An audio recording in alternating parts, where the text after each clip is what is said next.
Everyone knows Mark Twain was a great writer. He'd have to be, given we still read and discuss his books over 110 years after his death.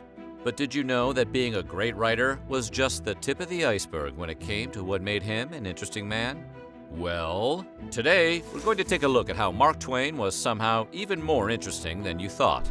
But before we get started, be sure to subscribe to the Weird History channel and let us know in the comments below what other famous historical writers you would like to hear about.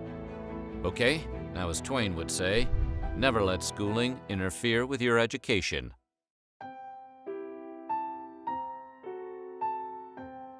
Most modern folks are introduced to Mark Twain's writing at school, so they associate him exclusively with highbrow literature. However, Twain also occasionally penned some good old-fashioned smut, though in all fairness, smut by his standards was a lot more of a witty exercise in satire than a lurid plunge into the unsavory. Twain's work entitled 1601, after the year of its setting, was the most famous piece of literary pornography around. The fact that it was able to achieve that level of popularity might explain why Twain published it anonymously in 1880. Framed as passages taken from the journals of one of Queen Elizabeth I's ladies-in-waiting, 1601 records the Queen's racy conversations with some of the leading authors of her day. The subjects include sex, flatulence, and a host of other bawdy hilarities. Oh, Mark, you naughty man.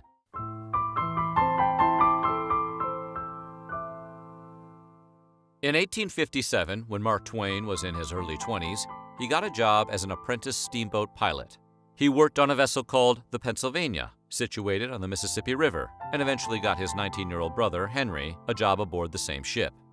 Not long afterward, Henry died from a tragic accident when a boiler explosion rocked the ship. Twain's devastation was made all the more acute by the fact that he'd had a premonition of the tragedy. According to Twain, the day before the Pennsylvania had embarked upon its fateful voyage, he had a dream in which he saw his younger brother lying in a metal casket, dressed in one of his older brother's suits. In the dream, Henry's body had a large bouquet of white roses on his chest, with a single red rose at the center. Amazingly, and quite tragically, it all came to pass exactly as Twain claims he foresaw. On the day of Henry's viewing, Twain found his brother lying in the open coffin, wearing one of his own suits, exactly as in the dream. According to the tale, it was at that moment that an elderly lady walked up to the coffin with a bouquet of white roses, with one red rose in the center, and placed it on Henry's chest.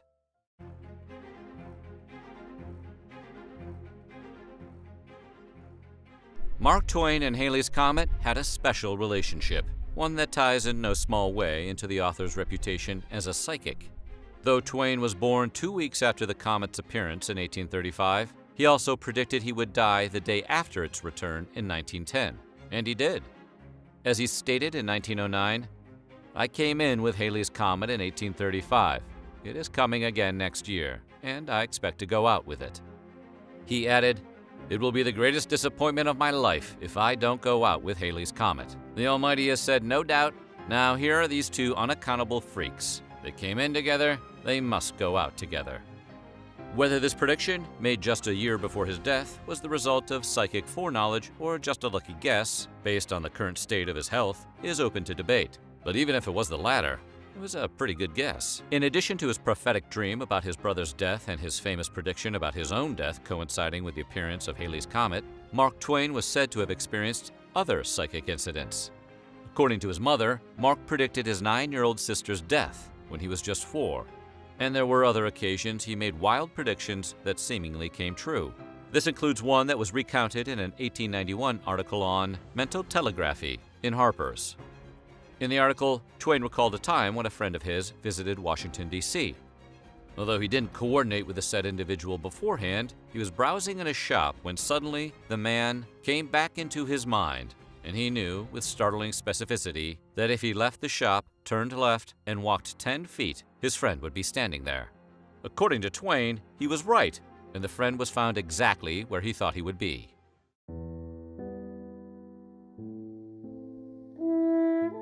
Most people don't associate Mark Twain with the worlds of science, technology, or invention. But in fact, he held patents on 3 of his own inventions, including a history trivia game, an article of clothing he called garment fasteners, which were pretty much the same thing we know as suspenders, and a self-pasting scrapbook, which was probably a book with some kind of built-in adhesive. Twain was also a friend of Nikola Tesla. In fact, Twain once even volunteered to demonstrate Tesla's theories about using the human body as a conductor of electricity, obviously in a way that didn't include death by electrocution. Partially as a result of his digestive issues, Twain also agreed to volunteer as a guinea pig for Tesla's oscillator, which has been described as a kind of vibrating platform. Legend had it that Tesla knew Twain, who he was acquainted with through a mutual membership in the same gentleman's club, had extensive digestive problems. So he invited the author to his workspace, where he had Twain stand on a platform. Tesla then turned on the oscillator and started the vibrating process. According to the story, after just a minute and a half of such treatment, Twain leapt off the platform and ran to the bathroom as quickly as his legs would carry him. Whether the oscillator actually cured his digestive problems or just made him want to puke is anybody's guess.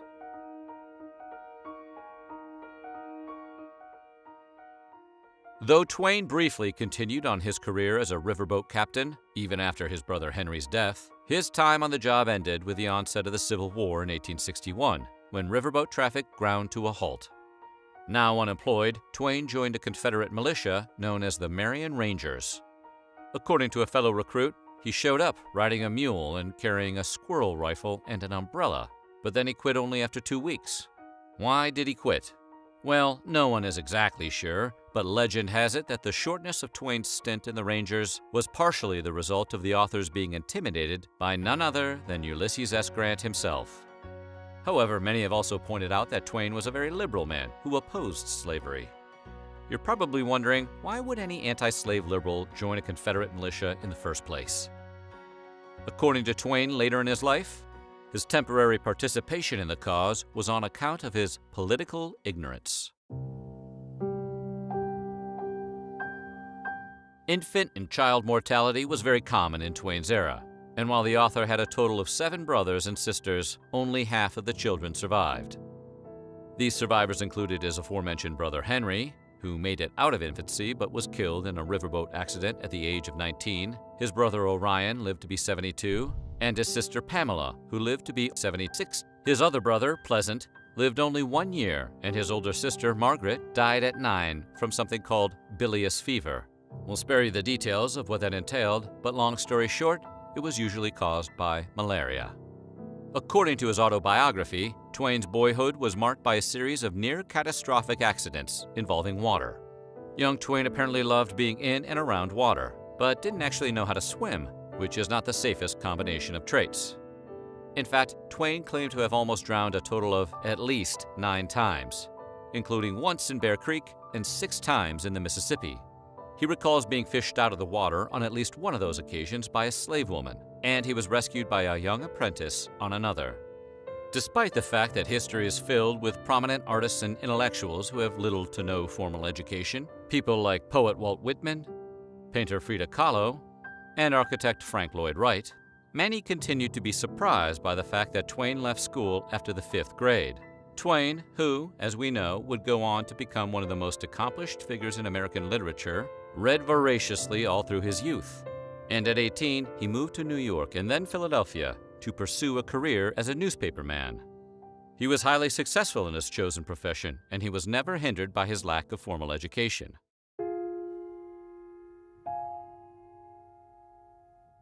Samuel Langhorne Clemens actually wrote under many pen names before settling on Mark Twain.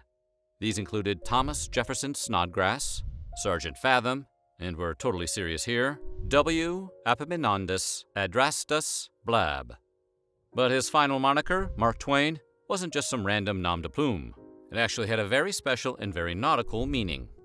In fact, Mark Twain was an expression used by Mississippi boatmen that referred to the second mark on the line that measured depth signified 2 fathoms, or 12 feet, which was the safe depth for a steamboat to travel through.